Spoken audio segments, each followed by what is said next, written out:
Archer. I don't know why it says Archer. Oh, yeah. That's bizarre. Hey, everybody. It's Sam Loeffler. How you doing, man? Good to see you, dude. I'm well. How are you? Doing I changed it from Archer. Archer's my son. Okay, all right. So he was using my computer to Zoom something at some point. So okay, well, this is Andy. He's just a fan, and I said, hey, Andy, why don't you come and join this interview with Sam Loeffler and congratulate him on Narratias, the 9th album, man. It's I have to say, interesting concept. Nothing is real, and this is all a simulation. What kind of research, Sam, did you guys do to validate or invalidate that idea? He just lived life. Obviously, it's a simulation. Obviously. Yeah. That's about it. Self Destructor, arguably one of your heaviest songs ever released. And we've played a lot of them at rock radio since the year 2000, right? You guys have had so many great songs. And the end of the song reminds me of a Faith No More track with the piano. And so I jokingly say on the air, like, I can just imagine the fish flopping around right now. I'm surprised they didn't put that in the video. And then come to find that it was Faith No More's Epic was a big inspiration for the end of that song. Yes or no? Yeah, I mean, Faith No More has been a band. I mean, I listened to them since they first started. I mean, all rock music as a rock fan becomes inspirational to you, but Faith No More did a lot of great stuff, and that would definitely be. We were listening to that song in the studio with Joe Barresi, and I just said to him, I was like, "What if we just did a little piano at the end of this thing?" And he's like, "Oh yeah, like Faith No More." And I said, "Yeah, that's what I was thinking. That's cool. That's an ode to a great band who did a lot of cool stuff." Yeah. Now, who played piano on the song? Was that your brother or you? Yeah, Pete did. Do you guys both play piano? Pete did it. Yeah. Okay. Yeah. Is my internet being weird? You're glitching a little bit, but it's not too bad. We can deal. So eventually touring will resume. I don't know that I've ever seen any keyboards on the on the live stage for Chevelle, but how are you going to be able to nail this and reproduce it? I mean, obviously the song, but the whole album, there's a bit of keys on it. What's the thought there? Are you going to go out with a keyboardist to be able to fill those parts? Are you going to play to a track or what? Well, we don't play to tracks, so if we do it, we'll play the parts. But I think we can make it work. Yeah, we definitely can make it work. We've had other things like that, and then sometimes there's little parts that you can put on. It basically be like a sample. So you trigger the sample to play that part. So there's a song called "Still Running" where there's a screaming part at the beginning.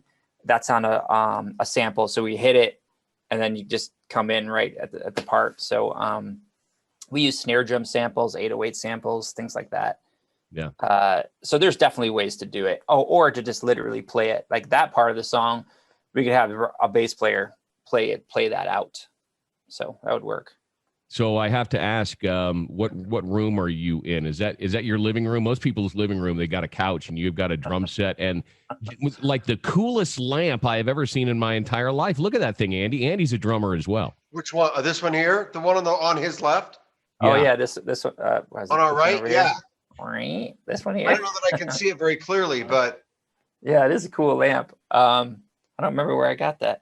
I'm actually in my. It's just in my music room. We have a studio. It's actually at Pete's house. So there's a full studio there, but here I just have a practice kit and a keyboard and some other stuff set up to be able to work on things. But I can't work here. I have children. I can practice a little bit, but I could never work here with kids. You can't work around kids. They're just it's like a roving band of coyotes around your house. Literally. We've got 4 kids and 6 grandkids, and my wife and my buddy Andy, his girlfriend, occasionally looks at us when the kids have aggravated us, and we go, "Whose decision was it to have these things?" That's so true. We all have 4 kids between us, so fortunately they're all grown and gone, so they don't really affect our lives too much, other than the occasional Tuesday night dinner. Yeah, it's having little kids is a young man's game too. It's definitely made me younger. That's for sure. I mean, I couldn't sit Indian style for very long before, but now I can do it until my legs completely fall off. Yeah. And you know every single word to one fish, two fish, red fish, blue fish. And unless I know a that lot of words canceled too. I read one of the baby books, quite a few years ago before I had my first kid. And it was a great book. I wish I could remember the name of it. It'll come to me after this. But one of the main things that he was like, learn a song, like learn a kid's song, because you're going to have to sing to them when you're changing their diaper. Otherwise, they're not going to stand there. It was a really good book. Like I said, I'll remember it right after this. So that's a stupid, useless story. Yay. Hey, so you and Pedro Cuscadero, your brother Pete, both lean on the creative side. Is one more creative while the other one is more the business guy, or are you both high creatives and just focus on music stuff and have the business people handle the business stuff? No, you're 100% right. Pete is the creative one, and I do more of the business stuff. We try to write at the same time together, but we'll work on stuff, lay down some drum beats, and I'll leave. Pete will be like, all right, I'm gonna write a melody here. You can just go ahead and go. I'll call you later to see how it goes. If you need to come back or another, and then he'll write, sometimes he'll write 4 melodies to the same song, and then be like, which one's best? And then you can mix and match a little bit and stuff.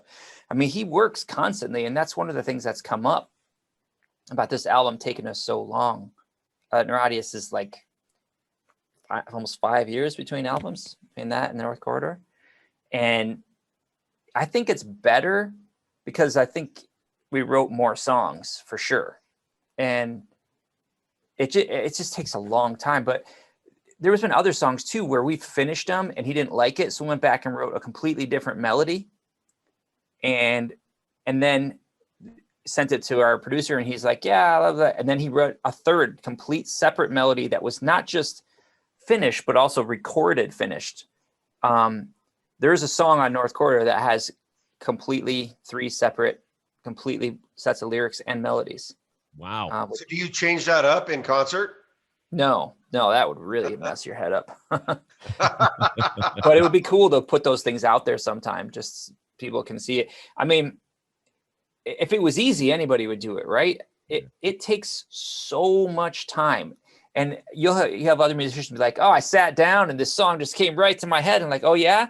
Was it like 2nd grade rhyming? Did that come right to your head? The first thing you thought of, you wrote it down? I mean, you have both. Sometimes you do have strokes of genius that just come immediately, but most of it, I think most writers would tell you, most of it takes time. Yeah. You would think that after all your success over the years with the major label deal, platinum milling, selling status, that you'd be fairly well set monetarily, but it came to light yesterday that you haven't really made a ton of money off album sales. Because of how much the industry has changed since the year 2000, does it now make better financial sense to continue, but with self-released music now that the new album kind of fulfills your commitment to Epic? Well, that's a lot of questions in one. Yeah. One. Okay, well, a couple of things. One is, we didn't say how much money we've made in anything except for we haven't made any money from album sales, which is true. We've done very well on all the other parts of the business, which is great. And that seems to be what's happened with the industry, is that it's kind of like the industry knows that touring and merch and publishing and things like that are their own things. So they're like, because of that, we're going to take everything else. So when it comes to your albums, you give us 9 albums and you get nothing for it. Huh. And it's just, your album becomes a promotional tool. And I think that is something that it is surprising. There's a lot of details, ins and outs and everything there. Long story longer, the reality is, had you not made that deal when you did, who knows if it ever would have gone to where it is now. Because we've done great in a lot of places. We still do. I think the whole thing with that Pete saying that about how we haven't made any money on albums is more about letting people know how it works when you sign away your masters for 29 years. Yeah. you know, that's really what it is. And if you can sort of give a little bit of info out to somebody out there who's like maybe on the fence about signing this major label deal, but they're doing really well on their own, promoting their own thing. Yeah. To answer your question, it all depends on what's out there and what you're able to do on your own. There are some great artists who have done a really good job promoting themselves and been able to be able to keep all the control. And that's great too. What's that? We've spoken to a few that really prefer to have that individual, that independent label, that independent release. And they also, everyone that we've spoken to said they make more money now than they ever did when they were, with a label. I could totally see how that is. I mean, and that's the other side of it too, is that you can use the major label to get it out there and to do what you're going to do, and then transition into a situation where you have more control. The reality is with Epic Records, where we've been for 20 years, we had a lot of control. They've been very good about letting us do almost whatever we want, and supportive. But the 20 years, we've had 8 different presidents, 9 different A&R people. There's no person at Epic that's responsible for us not making money. Everyone there, I'm sure, wants us to make money. It's just not the model that exists. Sure. And they've been supportive, and we have good people there that have done a lot of work. And I think that, unfortunately, some of those people will probably be disappointed to hear that. But all you have to do is put yourself in anyone's shoes, right? Somebody who's an inventor goes out and develops this fantastic engine that saves 5 miles a gallon for a super airliner, and he spends his life's work doing it. And then at the end of it, he gets 0 for it, right? It's like, well, he's probably entitled to something. And maybe someday we will make something from it, but people don't understand how the major label record deal works. Just the standard deal is that the artist pays for everything, marketing, promotion, radio promotion, videos. The artist pays for every single thing, but it goes against their record sales. Yeah. So that's why, wasn't it Kanye that said that he was in debt millions to his label, even though wasn't that likely? Yeah, that sounds like a Kanye thing.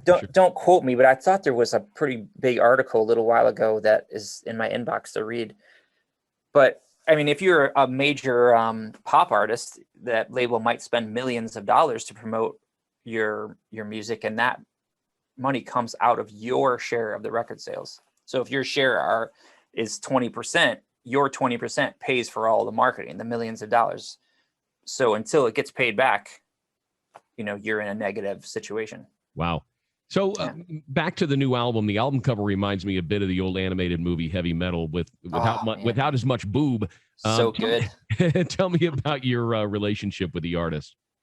Well, I mean, we don't have any other than that Pete had this book that was like 3 foot by 2 foot. Basically, every page in it looked like a poster, and that's from him. And he's done these since probably, I don't know, since the 60s. Been doing these paintings, and there's a lot of like women with big boobs and tails, and dudes with like string bikinis on with like giant muscles and and like centaur heads, things like that. Boris Vallejo is his name, and so he's got this. It's like it's between either sci-fi stuff or the fantasy stuff, and so Pete had this book, and there was so much great stuff in there. So one of our Scott Carter at Epic, he contacted him and said, "Hey, are you interested in? Do you have any pieces that might work for a record that's coming out, a rock record?" And he sent us like 20 or 30 different pieces and said, "Hey, these are things that you could for like a really, really reasonable price, a very reasonable price for as big of an artist as he is." And he was great. He was awesome, and we honed in on a couple different pieces of artwork, and this one just spoke to us. And I think it's the best album cover we ever had. That's cool. I like it. This may be obvious, and perhaps you've talked about it before, but how have other bands' sounds influenced the evolution of the Chevelle sound over the last decade, or have they? Do you listen to other stuff to get inspiration in the current setting? Not talking about an Old Faith No More song or whatever. Yeah, I think that what we're talking about songwriting, Pete especially doesn't listen to things in our genre. And most of the stuff I listen to is older because you don't really want to be influenced by anything you just want to make your own music, and you want to find the influences from something that's not rock music. And that's just the reality of it is. And that's why early on you find influences from The Cure and Depeche Mode and these kinds of things, because if you think about it, those people are singing, right? They have these grand vocals, and that is what Pete's doing. He's singing. Sure, he's screaming too sometimes, but so is Ozzy, right? Yeah. So we try to not be influenced so much by things about music around you, just more influenced by the stories of the world and stuff like that.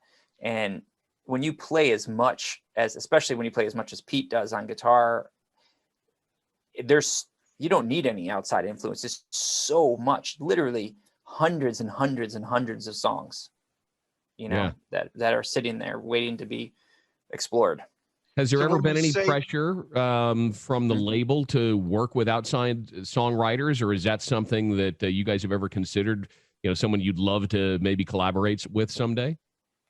No, absolutely not. We've never wanted to work with anyone as a songwriter. I mean, that's why Pete has said it when it has come up.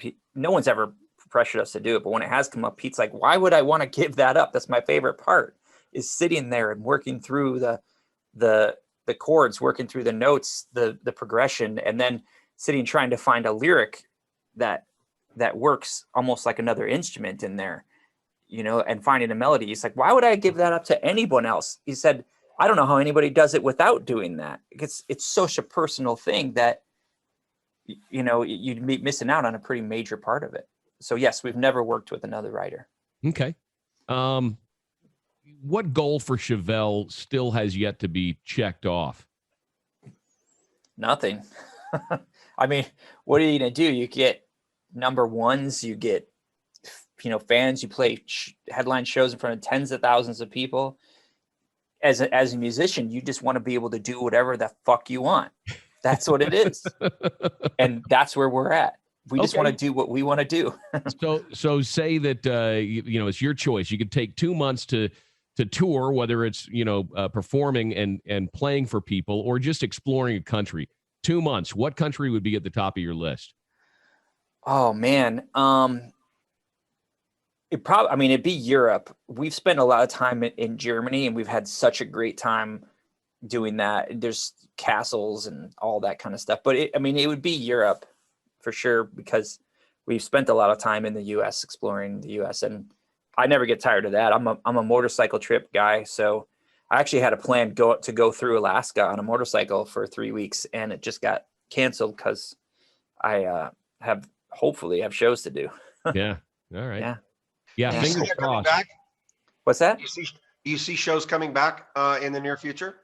That's a good question. We're seeing that as places are opening up. I think the original problem, there was 2 problems, is that you still had to get permits from the cities, in that state. It wasn't just a state, but it's the cities. And then I think you also have to have insurance to be able to do these shows. So I think those things are happening.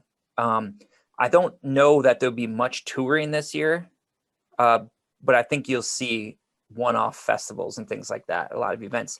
I know they just announced Lollapalooza in Chicago, Taste of Chicago, and a bunch of other events are supposed to be happening. So if those are happening, concerts are happening. I just wonder I know that there's a giant amount of people who are just like, I'm going, I don't care what it is. And then there are still people who are just like, it's too early for me. I'm going to wait it out. So we'll see what those actually do.